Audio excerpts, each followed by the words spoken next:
Hello दोस्तों, welcome है आप सभी का हमारे यूट्यूब चैनल में। आज की वीडियो में हम बात करेंगे ट्रांसलेशन प्रेजेंट इंडेफिनिट टेंस के बारे में। ऐसे स्टूडेंट जिनको प्रेजेंट इंडेफिनिट टेंस समझ में नहीं आता, तो आज की वीडियो को देखने के बाद उनको प्रेजेंट इंडेफिनिट अच्छे से आने लगेगा। सो गाइज, बने रहेंगे वीडियो के एंड तक और आपको मिलेगी पूरी जानकारी। तो दोस्तों, इसका अफर्मेटिव सेंटेंस में रूल ये होता है कि सबसे पहले आपको सब्जेक्ट लेना है।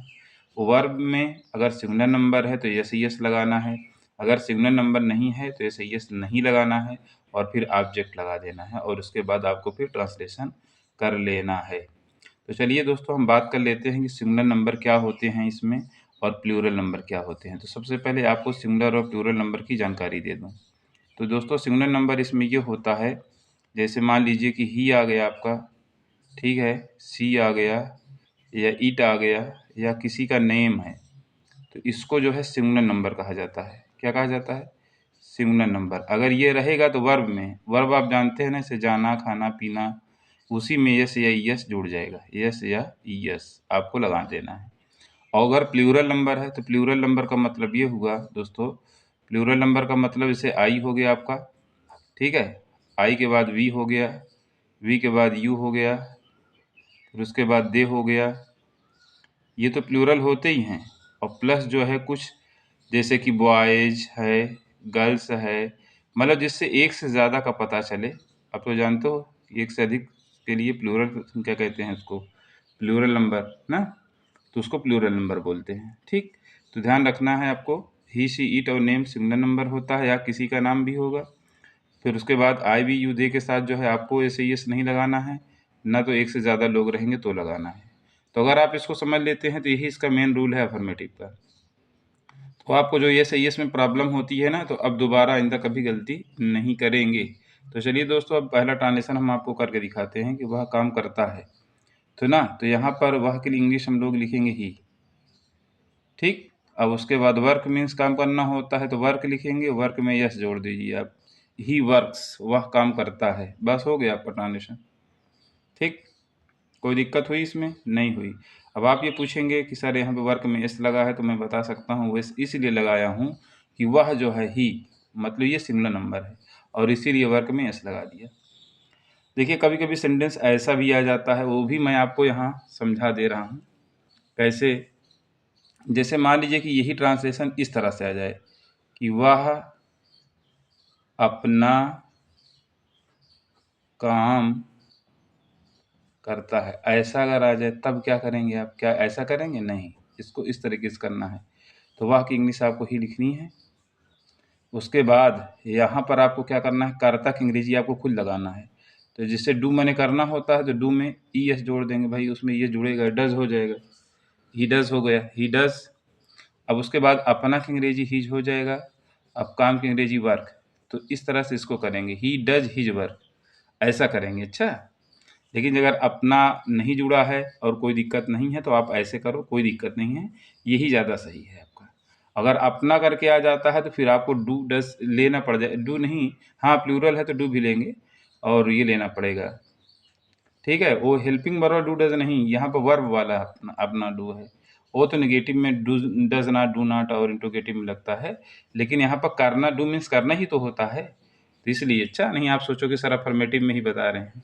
देखिए, वर्क में यस लगा, हमने डू डज लगाया नहीं लगाया। लेकिन अगर ट्रांसलेशन इस तरह से आ जाता है कि वह अपना काम करता है तो ही डज हिज वर्क इस तरह से किया जाएगा, ध्यान रखिएगा। अब चलते हैं दूसरे ट्रांसलेशन पर। तुम सच बोलते हो, तुम की इंग्लिश जानते ही हो, यू होती है। बोलने की इंग्लिश स्पीक होती है, स्पीक मीन्स बोलना। फिर सच की इंग्लिश होती है the truth, you speak the truth, तुम सच बोलते हो। अब भाई यू प्लूरल नंबर था, स्पीक में हमने सही नहीं लगाया, कोई दिक्कत नहीं ना। अब चलते हैं तीसरे में, वे कलम खरीदते हैं। तो वे की इंग्लिश दे हो गई, दे मीन्स वे होता है। खरीदने का बाई होता है, बी यू वाई, बाई हमने कर दिया। कलम की इंग्लिश द पेन हो गया, दे बाई द पेन, या आप पेन भी आप लिख सकते हैं, वे कलम खरीदते हैं। अब दे के साथ प्लूरल नंबर था इसलिए हमने इसमें कुछ नहीं जोड़ा, खाली बाइक लिख दिया। अब चलते हैं दोस्तों, आपको बताते हैं नेगेटिव सेंटेंस। इसका रूल क्या है इसे भी देख लीजिए आप लोग। नेगेटिव सेंटेंस में क्या होता है, subject plus does oblique do, not भी रहेगा इसमें।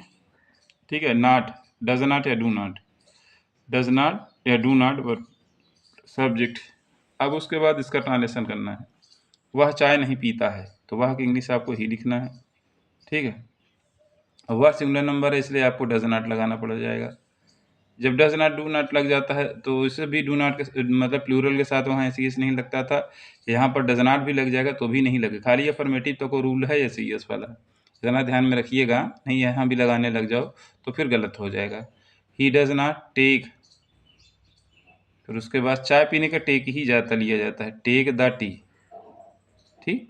ही does not take the tea, ये हो गया आपका। लड़के फुटबॉल नहीं खेलते हैं, लड़के इंग्लिश हमने लिख दिया द बॉयज़, क्या लिख दिया, द बॉयज़। अब द बॉयज़ प्लूरल नंबर है तो पता ये चला कि हमको डू नॉट लगाना होगा।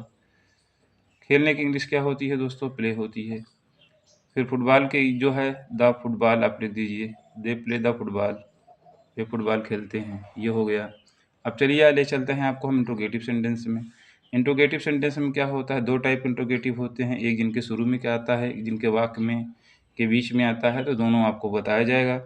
अगर वाक्य के शुरू में डू डज मतलब क्या आया है तो डू डज को सब्जेक्ट से पहले लगा देंगे, बाकी रूल वही रहेगा आपका। सबसे पहले मोहन आया हुआ है, मोहन सिंगुलर नंबर है, नाम है, इसलिए डज आप पहले लगा देंगे। फिर उसके बाद क्या लिख देंगे, मोहन का नाम लिख देंगे, डज मोहन। फिर उसके बाद क्या लिखेंगे, जाने की इंग्लिश गो होती है तो आप गो लिख देंगे। कहाँ जाता है मोहन, स्कूल जाता है तो टू स्कूल लिख देंगे, तो ये हो जाएगा does Mohan go to school, यहाँ क्वेश्चन मार्क लगा देंगे। फिर क्या तुम अंग्रेजी पढ़ते हो, तुम यू प्लूरल नंबर होता है, इसके पहले आप डू लगा देंगे। डू के बाद फिर आपको तुम की इंग्लिश यू लगा देना है। फिर उसके बाद पढ़ने की इंग्लिश रीड होती है, हमने रीड लिख दिया। अंग्रेजी को हमने इंग्लिश लिख दिया, तो डू यू रीड इंग्लिश, क्या तुम अंग्रेजी पढ़ते हो। फिर वह कहाँ रहता है, बीच में क्वेश्चन वर्ड आ गया, तो घबराने की कोई बात नहीं है, तो क्या कहाँ की इंग्लिश आपको सबसे पहले लगा देना है, वेयर लगा दिया। वह सिग्नल नंबर है, पता ही चला कि यहाँ डज लग जाएगा। फिर वह की इंग्लिश ही हो जाएगी। फिर रहने की इंग्लिश लिव होता है, लिव लिख दिए, वेयर डज ही लिव, वह कहाँ रहता है।